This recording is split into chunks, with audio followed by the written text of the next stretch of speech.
Bonjour à tous, heureux de vous accueillir dans l'univers Ardent Pêche. Pour cette fois-ci, je vais vous présenter une petite sélection. D'ailleurs, j'ai pris toute la sélection de Swim Ilex pour vous parler de pêche de brochet au printemps et la spécificité de ces swims. Parce que c'est vrai que on pourrait se dire qu'ils font tous la même chose et c'est pas du tout le cas. Donc on va essayer d'y voir un peu plus clair. Donc on va commencer par un swim historique, le Freddy, qui est un de ceux qui est arrivé vraiment il y a 20 ans de ça chez Ilex. La particularité du Freddy, donc on a juste une queue articulée qui est assez rigide. C'est plus un glide qu'un swim. Donc ce qu'il faut comprendre par là, c'est quand on le ramène, il a en effet une nage en S, mais pour qu'il soit vraiment hyper efficace, il faudra agrémenter cette nage en S avec des petits twitch et des pauses. Donc vous trouverez dans les Freddy des bruiteurs, des non-bruiteurs. Donc le bruiteur, c'est une grosse bille dedans. Donc après, ce sera des questions de goût. Moi, je l'utilise quand les poissons sont agressifs ou quand il y a du vent. Et le reste du temps, j'ai tendance à utiliser les Freddy sans bille. Donc le but du jeu, on le lance, il coule doucement. On le laisse couler gentiment jusqu'où on veut. Un ou deux twitch. On récupère sur un petit mètre ou deux. Un ou deux twitch. Un arrêt. Vous devez voir votre Freddy se désaxer comme ça. Et c'est le fait qu'il se désaxe vraiment sur lui-même et qui va vous permettre d'insister vraiment sur les poissons et surtout de présenter les flancs du leurre au brochet qui est derrière pour déclencher l'attaque. Plus ils sont actifs, plus vous pouvez multiplier les twitch et minimiser les pauses. Moins ils vont être actifs, plus on va y aller lentement en faisant des twitch, des pauses et ainsi de suite. D'accord? Donc c'est pas, on est entre de la pêche au minnow, c'est vraiment un glide. Donc c'est pas vraiment du swim, c'est pas du lance et c'est pas du je lance et je récupère. C'est vraiment je lance, j'anime, pause, j'anime, je récupère et ainsi de suite. Donc voilà, le Freddy, en sachant que la petite astuce, le matin de bonne heure, vous pouvez l'utiliser canne haute comme un stick bait. Dans ces cas-là, j'utilise plus le 130, mais le 175 marche très bien comme ça. Canne haute, vous allez avoir vraiment un stick bait, sauf qu'une fois que vous avez passé l'herbier, vous le laissez couler. Il va couler doucement, vous remettez un twitch, ça va suffire normalement pour le déclencher. Donc voilà, et après, si vous voulez pêcher plus profond, dans tous les cas, ce sera valable. Sur tous les swims, vous pourrez ajouter un petit John White en dessous, 4 grammes, 6 grammes, en fonction de ce que vous voulez. Ça va vraiment vous rendre bien des services. Donc voilà le Freddy, le premier de tous. Si on reste un peu dans l'historique Jackal, il existait le Flatbone Clicker, et donc là, on a son petit frère qui est arrivé, le Blastbone. La spécificité, on garde 2 segments, une queue flottante, et un leurre articulé qui est là pour faire du bruit, et sa spécificité, c'est qu'il est très flottant, et donc on va pouvoir s'en servir entre le fait qu'il flotte fort et qu'on ait une énorme bavette devant, on va pouvoir s'en servir pour insister sur place et bouger beaucoup d'eau. Donc c'est le swim idéal quand vous voulez pêcher des bordures en rivière, dans des couloirs d'herbier ou alors dans les nénuphars carrément. La bavette va vous permettre de pousser les nénuphars sans être trop embêté, et surtout elle va vous permettre, quand vous voulez pêcher sur place, d'alterner juste des tirets un peu rapides. Il va vraiment onduler, remonter en flottant un peu fort, vous pouvez refaire une tirée, il va rester sur place. Donc on va jouer sur le fait qu'il bouge beaucoup d'eau, que l'articulation fasse du bruit, et sa capacité à bouger lentement. C'est par rapport à un Freddy, pour ceux qui débutent, les swims à bavette, vous allez mieux les sentir dans la canne, ça tire davantage, donc ça va vous permettre d'avoir davantage de sensations. Je l'aime aussi énormément, là, le Blastbone, quand il s'agit de pêcher des plateaux avec des herbiers, s'il y a 1 mètre, 1 mètre 50 d'eau au-dessus, là, les journées où il y a du vent, pour faire des dérives rapides, et dans ces cas-là, je le ramène de manière beaucoup plus continue, juste histoire de le faire claquer, et c'est là où il va être redoutable. Donc là, on le voit, j'ai un petit John White en dessous, 4 grammes, ça permet de l'avoir quasiment suspending, il va être slow floating, alors que sans quoi il flotte vraiment. Après, dans les couleurs, hein, vous verrez, il y a vraiment ce qu'il faut. Dans mes chouchous, là, le Reel Perch et le Fire Tiger, qui permet vraiment d'avoir un gros contraste. C'est un des grands classiques au printemps, là, quand ils ont un peu la bêtise. Ça fait partie de mes chouchous dès qu'il faut bouger de l'eau. Un autre, et là, on est vraiment sur un swim, donc le Gantia, que j'ai déjà présenté et avec lequel j'ai fait pas mal de vidéos.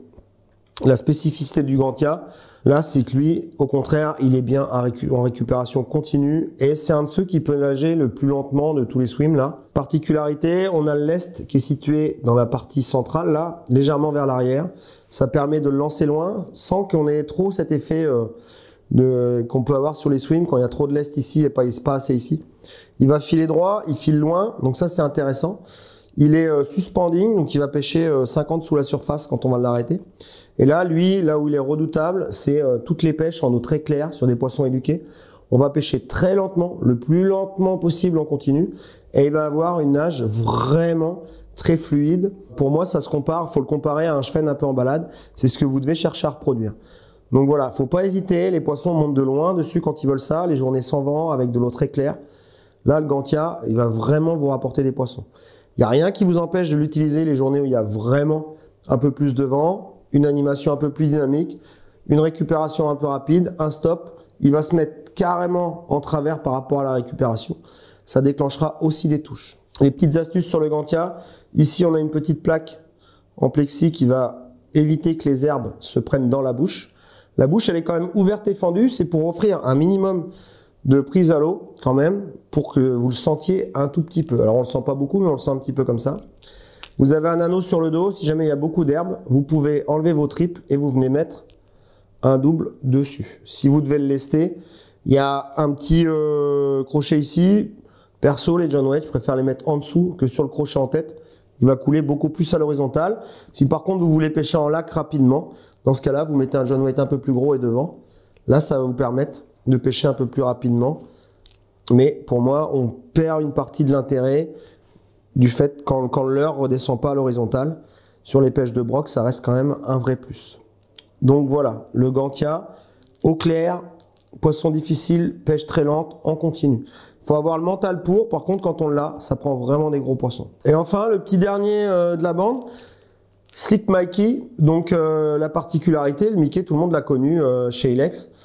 Là, on garde un leurre un peu spécifique, on a une grosse bavette, il va plonger relativement vite, il tire dans la canne. Donc ça, c'est le leurre pour le débutant par excellence. On est entre le poisson nageur et le swim. Moi, je m'en sers énormément quand il y a des herbiers à l'automne pour aller au contact de l'herbier avec la bavette sans forcément charger mon leurre. Et après, il va remonter en flottant doucement. Ça va me permettre d'aller, on va dire, titiller les herbiers sans trop charger mes hameçons. Particularité, on a une petite touffe de plume à l'arrière. Vous pouvez très bien la remplacer par un triple ou alors par une palette si vous voulez avoir un effet un petit peu plus important. Ça va lui donner de la vie sur les phases quand on va l'arrêter. Et il a une très belle sonorité, ça fait qu'on s'en sert sur les journées où on va avoir un petit peu de vent. Moi je l'utilise en récupération, je vous dis toutes les pêches d'automne sur les herbiers en train de mourir. Récupération un peu constante, assez lente, et par contre vraiment aller toucher l'herbier régulièrement. Ça c'est facile à utiliser, c'est celui qu'on sent le plus dans la canne de tous et qui a une nage un peu serrée. C'est pour ça que j'ai pris une couleur un peu bleue là sur les couleurs d'automne, n'hésitez pas. Toutes les couleurs un peu bleutées, un peu perche feront bien l'affaire. Dans les autres cas, pour les pêches de printemps, vous prenez plus des couleurs, une fluo et une naturelle. En général, ça suffira largement. Slick Mikey, ça se lance loin, ça pêche vite. Là où j'ai hâte, c'est que j'ai pas eu le temps de le voir, mais c'est sur les barres pour voir ce que ça donnera. Mais en tout cas, sur les brocs, il a déjà fait ses preuves. Au niveau canne, donc il y en a deux que j'utilise. Il y en a une que tout le monde connaît, qui est pas là, la Swimbait Driver dans la gamme Night Shadow. La particularité, c'est que elle est vraiment adaptée sur toutes ces puissances-là. Là, j'ai un des deux autres modèles que j'utilise. La Angel of Darkness, la différence entre les deux, la Angel of Darkness est plus rapide d'action et un peu plus puissante au niveau de la gamme. Après, ça reste des questions de goût. Si vous aimez bien les cannes douces, si vous aimez bien les cannes où ça lance tout en douceur, la Swimbait Driver sera beaucoup plus appropriée. Si vous aimez bien les actions rapides, si vous avez besoin de brider un peu vos poissons et qu'il y a des belles bêtes où vous vous baladez, la Angel of Darkness fera très bien le boulot.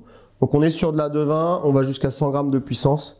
On a un talon qui est juste assez long sans forcément trop s'ennuyer. Et on a quand même un sion qui va être suffisamment sensible pour ressentir à la fois les vibrations, même minimes des swims, et surtout donner un peu de douceur au moment où le brochet va prendre. Parce que ce qu'il faut savoir sur ces pêches-là, c'est qu'au moment où on a la touche, il ne faut pas ferrer tout de suite, surtout pas.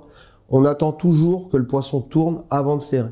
Donc le fait d'avoir une canne un peu douce, un peu souple, ça va permettre justement de temporiser un peu par rapport à la touche et au ferrage. Et ça va minimiser les décrochés derrière. Donc il faut un peu de longueur pour lancer les swims parce que ça se lance toujours moins bien qu'un jerk ou qu'un shad. Donc un peu de longueur pour les lancer loin et un peu de souplesse dans le sion pour bien les conduire et sentir ce qui se passe. Donc voilà, après vous embêtez pas. Au niveau des tresses, sincèrement, 22, 25 centièmes, ça sert à rien de descendre en finesse. On n'est pas là pour rigoler. Et après, vous mettez vos bas de ligne. En général, on met des bas de ligne avec une boucle au bout en fluoro, là, qui va permettre d'avoir assez de souplesse à votre swim. Honnêtement, 75, 80 centièmes, ça suffit amplement. Si vraiment vous avez peur, montez en 100 centièmes. Perso, je suis pas fan. Mais c'est une possibilité. Donc voilà, vous savez tout sur les pêches au swim, sur les différents Swimilex. Donc maintenant, c'est à vous de jouer. Vous verrez, chacun a son heure de gloire. Il y a des journées où ils veulent vraiment que ça aille droit.